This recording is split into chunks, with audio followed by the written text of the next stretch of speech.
Hello, beautiful people. I hope you are having a lovely day today. I know it's been a while since I made a video. I'm sorry about that. For a few months now, I've been working on a bigger video that will be coming out probably around next month-ish. It's going to discuss Aro Ace representation in Hazbin Hotel. So if that's something you think you would be interested in, wait on that to come out. I will obviously announce it on my Instagram and stuff, so yeah. Another thing I just wanted to bring up is I made a storybook or storyboard. It's called Storygraph LOL. I made an account, and if you don't know what that is, it is like Goodreads. It tracks your books. You can write reviews and stuff on it. I'm going to be using that more than Goodreads because it's so much more user-friendly than Goodreads. So I added that to my link tree, so if you're also interested in seeing that. Now, jumping into the actual video, I wanted to talk about the queer Booktok books I have read. And if I think like they're worth the hype and stuff, just my takes on them. I just want to start with, I am not one of those people who hates things because they're popular. I think that's just stupid. If I like something that's popular, then whatever, and if there's something that's popular I don't like, then whatever. It's not, I don't get some sort of complex for liking popular things or disliking. It's kind of my pet peeve when people hate on something just because it's popular without getting to know what it is. Because sometimes there's a reason things are popular, and other times there really isn't. I see. No, I don't. So this whole video isn't me trying to be quirky or sound cool. I just kind of wanted to give my opinions on some queer Booktok books. There are going to be critiques about some of these books, so if that's going to upset you, I would recommend not watching this. Also, with critiques, I'm not trying to attack anyone. I'm not trying to say people are bad or dumb or anything for liking these books. This is just my opinion. I'm just sharing what I feel inside. So, and I'm also not trying to send hate to the author or anything as well. So, yeah, that's my little caveat before starting this. Okay, so the way I will be describing and rating these is I'm going to go on the Goodreads standards of rating it out of 5 stars. For my ratings, like 3 out of 5 is like average for me. Like, it's like, I liked it, it didn't really stand out to me, but, you know, it was fine.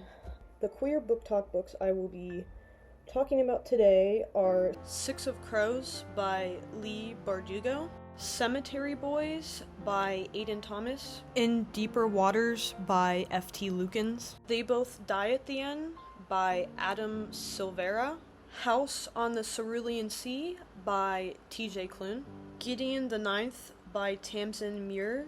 If you love one of these books and hearing someone give any sort of critique towards it will upset you, just don't watch this video or skip the part where I talk about your book. So let us begin. 2 things I wanted to add as I was editing this. One, there are going to be out of context spoilers for each of these books. I think if you haven't read them and you want to, and you watch this, you could still read and enjoy the book, but listen at your own discretion for that. And I realized, I was saying for They Both Die at the End, for a big portion of this video I say they both die in the end, but that's not right, it's at the end, so sorry about that. I am going to start with Six of Crows. The synopsis: Ketterdam, a bustling hub of international trade where anything can be had for the right price, and no one knows that better than criminal prodigy Kaz Brecker. Kaz is offered a chance at a deadly heist that could make him rich beyond his wildest dreams, but he can't pull it off alone. A convict with a thirst for revenge, a sharpshooter who can't walk away from a wager, a runaway with a privileged past, a spy known as the Wraith, a heartrender using her magic to survive the slums, a thief with a gift for unlikely escapes, 6 dangerous outcasts, 1 impossible heist. Kaz's crew is the only thing that might stand between the world and destruction, if they don't kill each other first. I'm probably gonna kind of put a target on my back for talking about this, but, so be it. I only gave 6 of Crows 3 out of 5 stars. I will be honest, it has been a few years since I've read 6 of Crows, but it is one of the books that I do remember the plot and stuff more, and I did watch the first season of the show, which kind of gave me a refresher, but there are kind of a lot of changes and stuff to it as well, because they're meshing in Shadow and Bone as well. But yeah, first, okay, let me get this straight. I am glad that Kaz is asexual. Don't get me wrong, I'm glad that there's rep. My small issue is that he has such intense trauma that's completely surrounded by touch, to the point that it makes him feel physically ill for someone to touch him, or him to feel like other people's skin. It sort of gives the vibe that's why he's ace. Even if that wasn't the intention, it could definitely be read as that. Characters written to be ace because of trauma is a pretty harmful stereotype, because it continues the idea that aces are just sick and need to be fixed, when that's not the case. I'm not saying the author thinks that of aces, or that was her intention. I didn't read the second book of the series, I didn't read Crooked Kingdom. But I know Kaz stays ace through the whole series, and, like, doesn't get fixed.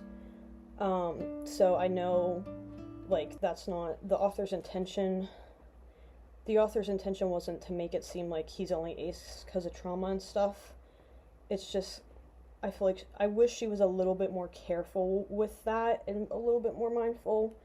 But that's just like a small issue I have. Also, the ending sort of annoyed me as well. Like, Inej being taken was very predictable to me. She's like one of the most liked in the group, so like, obviously they're gonna take her. She also means a lot to Kaz. I personally thought it would have been more compelling for Kaz to be taken, because he sort of kept the group together and made all the plans. So it would have been interesting to see how the group would have worked together without him. Also, there is this one line from the book that is still in my head. Again, it has been years since I've read this book, but I remember this line verbatim. I'm pretty sure it's the last line of the book. I might be wrong about that. And, like, as I talk about this right now, I can just see it in my head. Like, I will just never forget it. And it's when the narrator is in Kaz's point of view, and they say, like, after Inej gets captured, he was going to get his girl. Like, oh my god, I cringe so bad from from that line. It's why I remember it so well. What makes it worse for me was knowing the fact Kaz was 17, like, thinking this. Like, I just think as long as I live, I will remember that quote.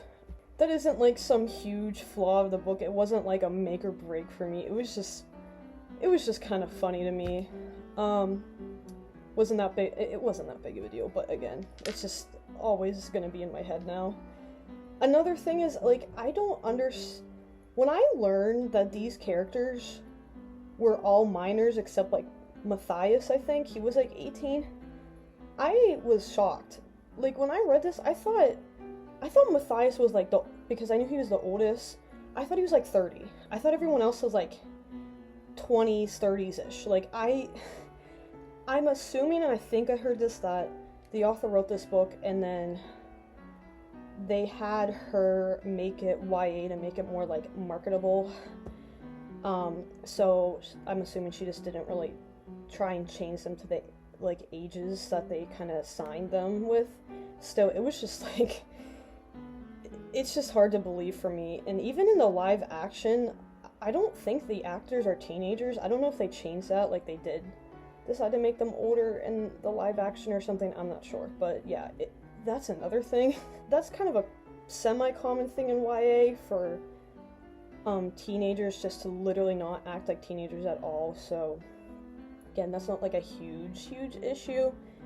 That at least is just kind of funny to me as well. So the next thing is what really hit the nail in the coffin, what really kind of took stars, like my rating down for this book. So I know a lot of people liked Nina and Matthias together, so this may upset y'all who feel that way. I just couldn't get past his people actively trying to eliminate Grisha. Grisha are like these sorcerers, or like they have magical powers and they can manipulate certain things. And that's what Nina is. And like trying to make it like, I don't like how they were trying to make him this oppressor and Nina like an enemies to lovers with this concept, like this him like hating her kind. Like for most of the book, he still believes all the Grisha should be killed. Even dreams of killing Nina. The first chapter that's in his point of view literally is talking about that. And it's brought up so much throughout the book, it's just too much for me to really give a shit about this man or think that this will be an interesting, compelling relationship that could develop. Like, it would just felt too icky. I get he has sort of like a redemption arc, but it felt too much like Nina like fixed him. Let's be so real. If he wasn't attracted to Nina, he would have never given up the beliefs that he was raised with. Like, the only reason why when she challenged his worldviews, and he was like, it was mostly just because he thought she was pretty, like, he thought she was attractive, and then it just don't sit right with me. I just couldn't get past it. Okay, this is a bigger spoiler for this book, this series. I do know, though, that he dies in the next book, but, like, it still bugged me.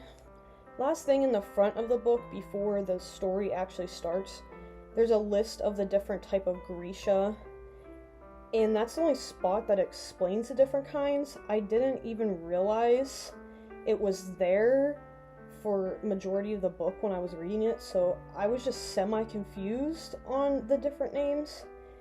It doesn't make sense to me why the author just didn't take the time to describe them in the story. I don't want to flip to the front page from where I'm reading every time a different Grisha is brought up. In general, I don't like when authors put information that you're gonna need for the book outside of the text. People will remember this information more if you keep it in the story and explain it well. I don't want to feel like I'm like doing homework and stopping to look at my textbook or my notes to see if I'm on the right track, because that's what kind of feels like sometimes. But yeah, so those are the big things that stuck out to me, that stopped me from going to the next book and giving it 3 stars. Overall, though, I really had fun reading that book. The universe is very well made and compelling to learn about. I think all the characters were well-rounded, and the queer representation in it was very good. Honestly, even the issues I had with it, I was extremely into the plot, wanting to know what happens. I was very connected to the characters. This is a book I 100% think it deserves the recognition it gets, and I understand why people love it. Please remember, these are just my opinions. I'm not trying to offend anyone or attack the author. This is just my 2 cents.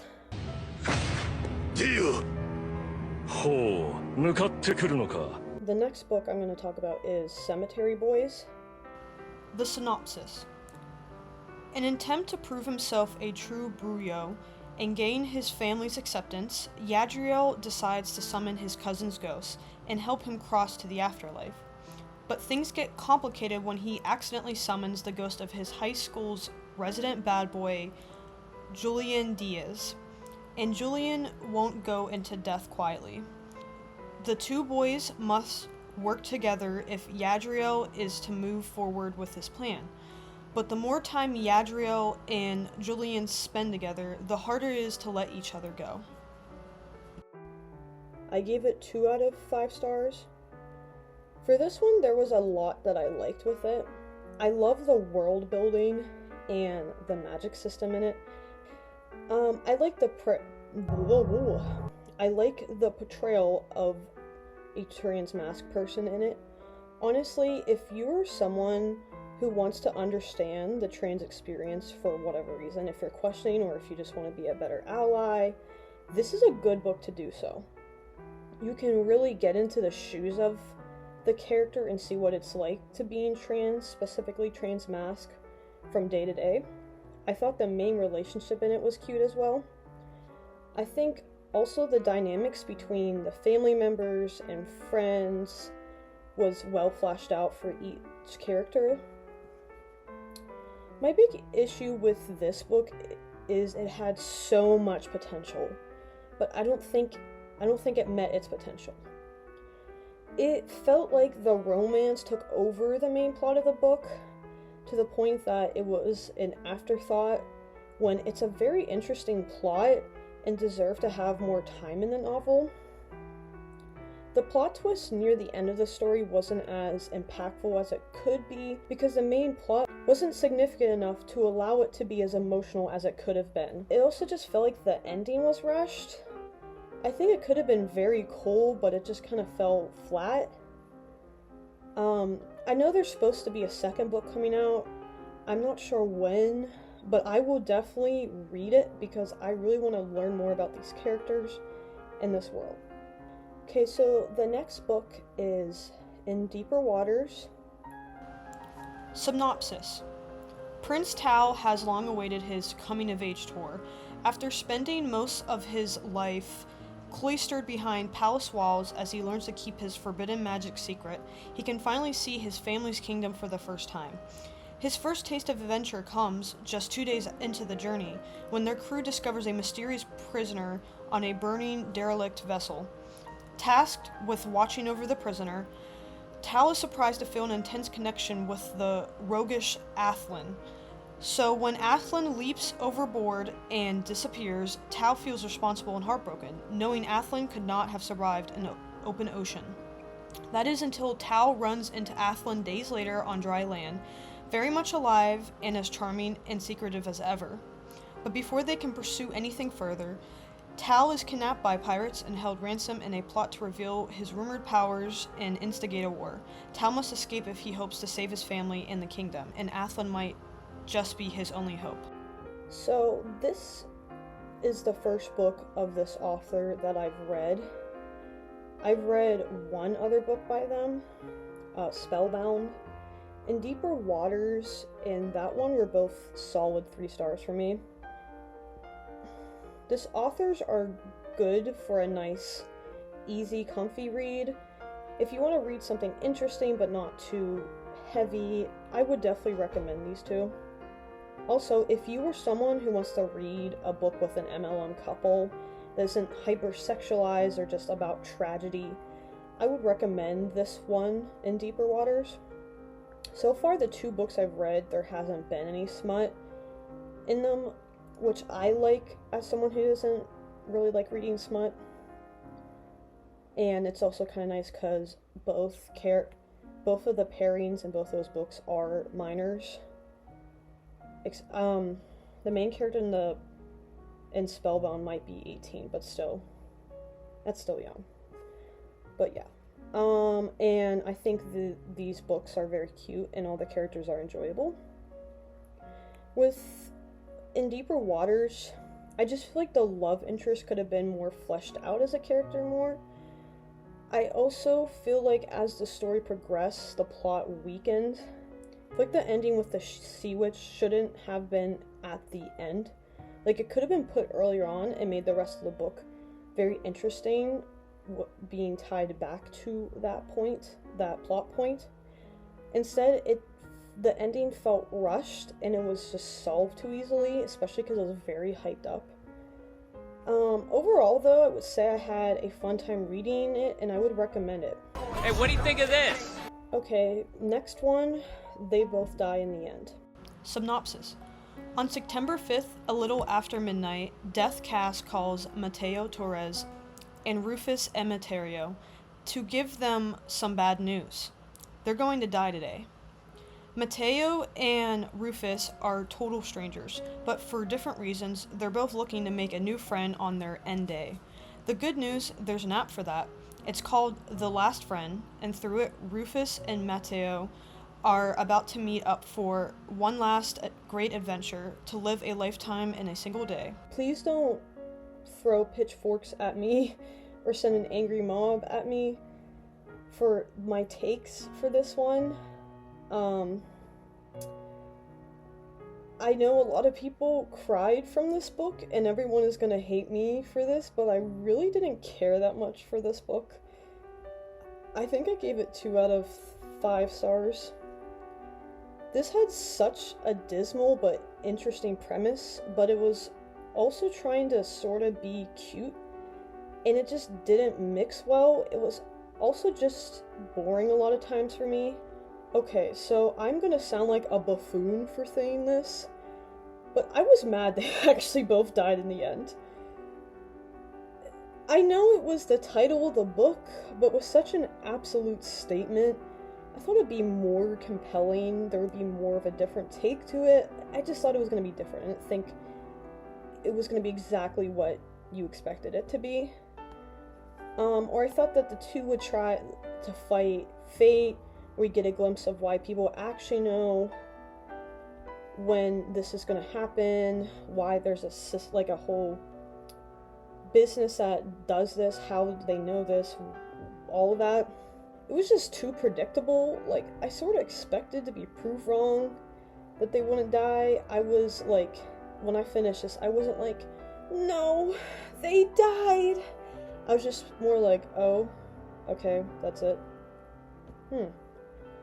Also, beginning of the book, when the main character, like, sits in his room after he learned he's gonna die, was so infuriating to me.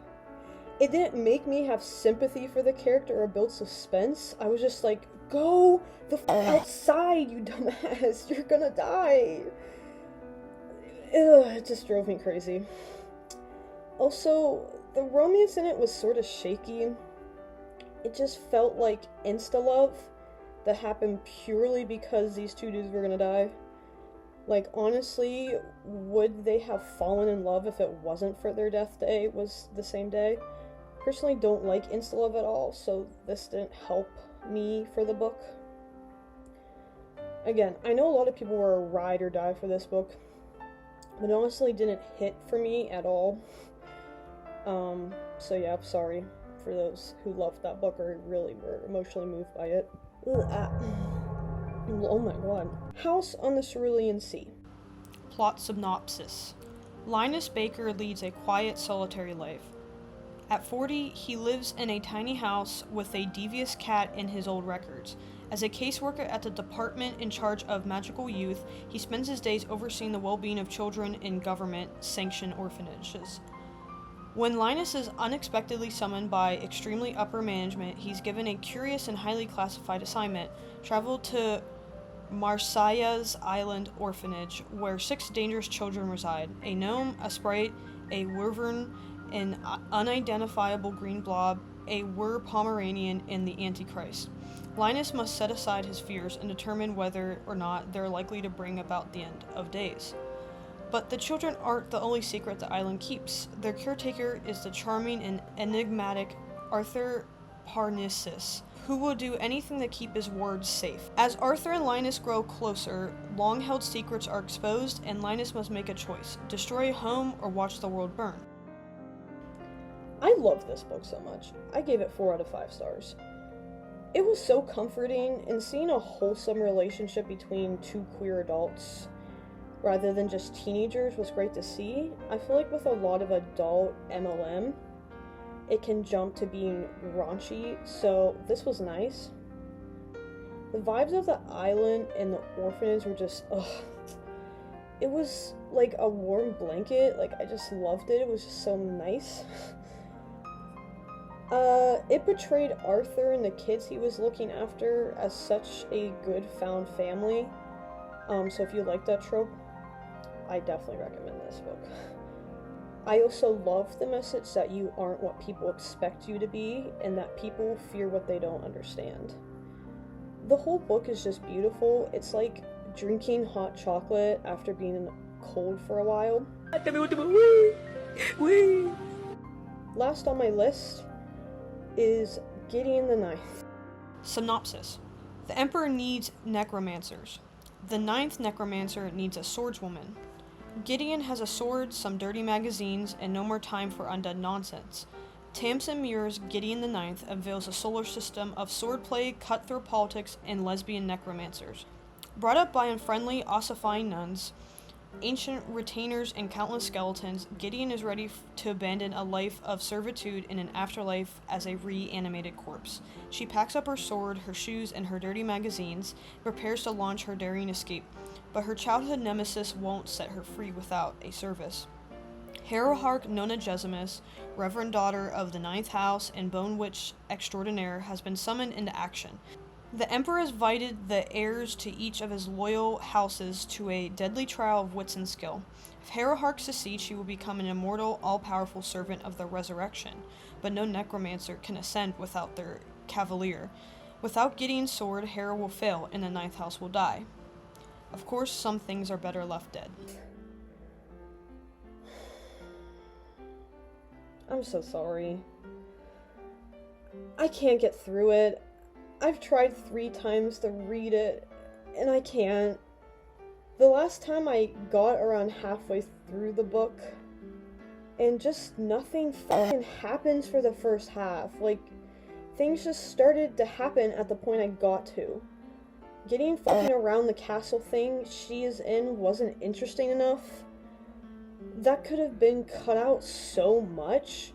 There could have literally just been a time skip to when Gideon figures out what Harrow's plan has been this whole time. It just feels like I'm wading through waist-deep, thick mud. Another thing that bothered me was when Harrow goes missing, Gideon is just so determined to find her. I feel like it was put there to show that their feelings for each other were starting to change. But there was nothing in the book that would lead you to believe that. At that point of the book, I feel like Gideon still fucking hated Harrow. It just read as Gideon randomly cared about her for one chapter, or I don't even know if it was the whole chapter, but that one scene at least. I may try to finish this book at some point, because everyone says it's really good. So many people are like, oh, it's so good, I love it, it's amazing. And also, people really seem to enjoy the 3rd book of the series, Nona the Ninth, but I just can't get through this first one. I'm sorry. I'm sorry, yeah. That's that book. But yeah, that was some of my takes on some popular queer Booktok books. I hope you enjoyed this. If you'd like to see more of my